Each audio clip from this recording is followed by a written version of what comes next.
isdifaaco qarannimadana difaaco laga bilaabo imika ciidanka booliska wuxuu amar ku qabaa inuu nimanka tallaabada ku habboon ka qaado sallallahu alayhi wasallam ilaahay baa mahad oo dhan iska leh islaam inaga dhigay nimcooyin badan oo kale inay siiyay ilaahayna waxaanu ka baryaynaa inuu maaragtay waxyaalaha socda ee maaragtay dhibaatooyinka ilaahay naga saaro waxaan rabaa inaan idin iftiimiyo ama aan ummadda u iftiimiyo in imika 30 cisho ku dhawaada ay soo baxday jabhad hubaysan oo dalka khalkhal iyo dhibaato doonaysa inay geliso kana soo horjeeda systemka iyo nidaamka dhisanay dawliga ah iyo qarannimada jamhuuriyadda Soomaaliland sida ay u eeg tahay sababtoo ah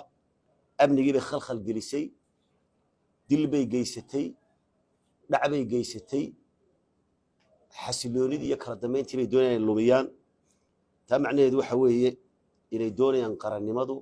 inay khalkhal gasho laga soo bilaabo muddo imika 30 cisho laga joogo jabhad hubaysan ayaa gashay buurta gacan libax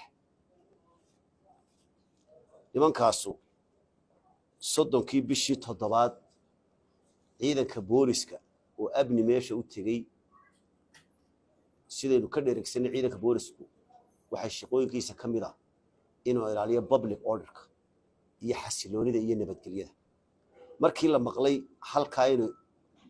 niman hubaysan galeen wiil kadib iyadoo inta la eegay bal waxaas waxay meesha ku intoonayeen leeyahay ayuu ciidanka boolisku tagay jiida meesha Darimara la yiraahdo iyadoo la doonayo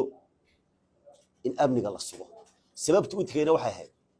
annagoo ciidanka boolisku ka duulay siyaasadda dawladda ee madaxweyne odayga u yahay ayaa jabadaas markay meesha gashay waxaan lagu amray inaanan ciidan ka daba dirin laakiin waxa soo dhacday inay niman meesha marayay oo irga ugu tagayna aftuubeen buurta la galeen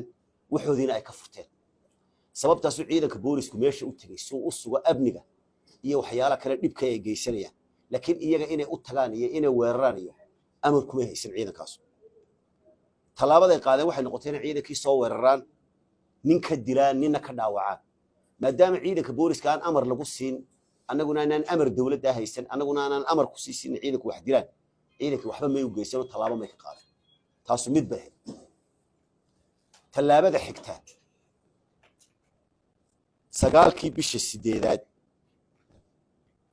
intay ka soo duuleen halka iyagoo laba gaari wata ee magaalada Dabagoreyaal tagay customkii bay khalkhal geliyeen oo doonayeen baadhaan lacag ka waayeen 4 askari booliska ay qoriye ka qaadeen laba gaari oo hay'adda halow tarees ay leedeen way soo kaxaysteen waxa intaa dheer meeshii la ood weynay inay askartii booliska halka joogteen isku dhaceen oo markay arkeen ciidankii nin xabad dhaawaceen ku dhufteen waxa ugu dambeysay maanta way tahay bisha 11 ciidan boolisa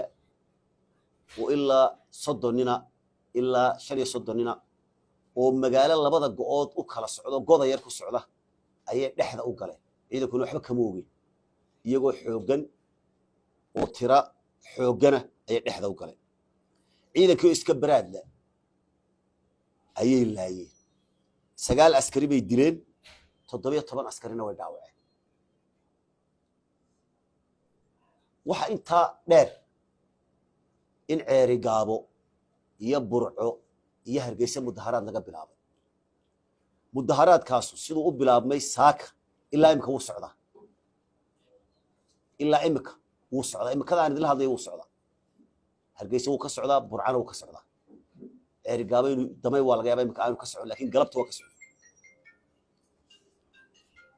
arrintaas waxay dhaawacaysaa amniga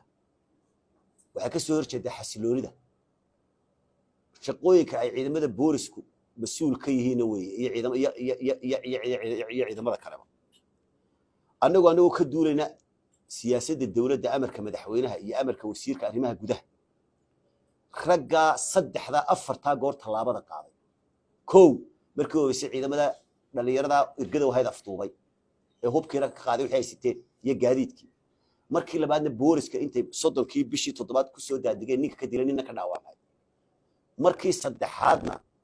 intay missionka daba goryaale fuliyeen waxna dhacay waxna dhaawacay gaadiid kala ka haystay markii afraadna maanta ragga intaa leeglaayay ilaa imika ilaa saacada uu dagaalkaas dhacay wixii ka horeeyay amar dagaal oo la bixiyay oo in nimanka la dagaalama la bixiyay mu jiro anagoo ka duulayna siyaasadda dawladda ee madaxweynuhu odayga uu yahay wasiirkuna anaga odayga loogu sii yahay ciidanka booliska wax talaabo ma qaado aqliga dadku nin kasta uu garanaya iyaguna guushay doonaan ha tirsadaan way garanayaan ciidan tababaran oo meel jooga 300 nin ka badan baa jooga ama 500 nin ka badan baa jooga eriyada oo ciidan boolis inaanu ciidankaas ka itaal roonaadeen ama aanu qabqabteen ama talaabo qaadan cid walba way garanaysaa sababta keenaysa waa laba wuxuu ciidanku iska celiyaa waa inuu dareen colaadeed ku jiraa oo dareen cadow ku jiraa waxaas waa cadow iska celi leeyahay oo uu sarkaalka meesha jooga go'aan qaata markay dhibaatada la koronto taas waa qodob ciidanku waxba iska celiyaa markuu amar cidda ka sareysa ka helay waxba iska celiyaa ciidanku labada qodob midna mu haysan amar madax ka sareysa anna amar ma siin madaxda ka sareysa amar ibaysi ciidankuna dareen colaadeed oo nimanka ku eegay muu qabino kuma jiro marka cali ka tahay waxaan u sheegayaa cid kasta maadaama imika arrintaas u dhacday oo ciidankii booliska la laayay ciidanka booliska waajibaadkiisu waxa weeyaan inuu isna isdifaaco qarannimadana difaaco laga bilaabo imika ciidanka booliska wuxuu amar ku qabaa inuu nimanka talaabada ku habboon ka qaado maaragtay ayuu amar ka haystaa siina eegan maayo waajibaadkeygana waxa weeyaan inaanu dalka arrimaha wixii gudaha difaacno waa waajibaadkeyga ciidanka boolisku waa abuuray waxa kale waajibaadkeyga mudaharaadku markuu luminayo public orderka wasaaradda ayaa sharciga qaabilsan waanu ka hadalay daraad habeen hore hawlgelinta jananka hawlgelinta uu ka hadlay inaanay amar soo qaataan tii oo dhicin bay soo sameeyay iyo mudaharaadkii sameeyay ciidanka booliska waajibaadkiisu public orderka inuu ilaaliyo weeye waanu ilaalinaya waanu ku filay mas'uuliyadda waxa qaadi doonta waxaan ku ururinayaa hadday halkaa tahay iyo hadday mudaharaadka tahayba mas'uuliyadda waxa qaadi doonta ciddii soo dirtay ayaa mas'uuliyadda qaadi waana iska cadaan doonta laakiin aniga waajibaadkayga waxa weeye halkaan ciidanka boolisku ka jawaabi lagu laaya maanta halkan kalena ciidanka boolisku amniga uu ilaalinaya dadweynaha waxaan ka codsanayaa waa naftaadeenna aniga ha jibin amnigu nin walba aday dantaada tahay dhibaatada aday ku soo gaaraysa inankaagu aday wax ku dhacayaan inantaada wax ku dhacayaan ganacsigaagu aduu xumaanaya nabadgelyada booliska la ilaaliya iskarab taaga magaalooyinkan la fawdaynayo dadka odayaasha iyo dadka caqliga waxaanu ka codsanaynaa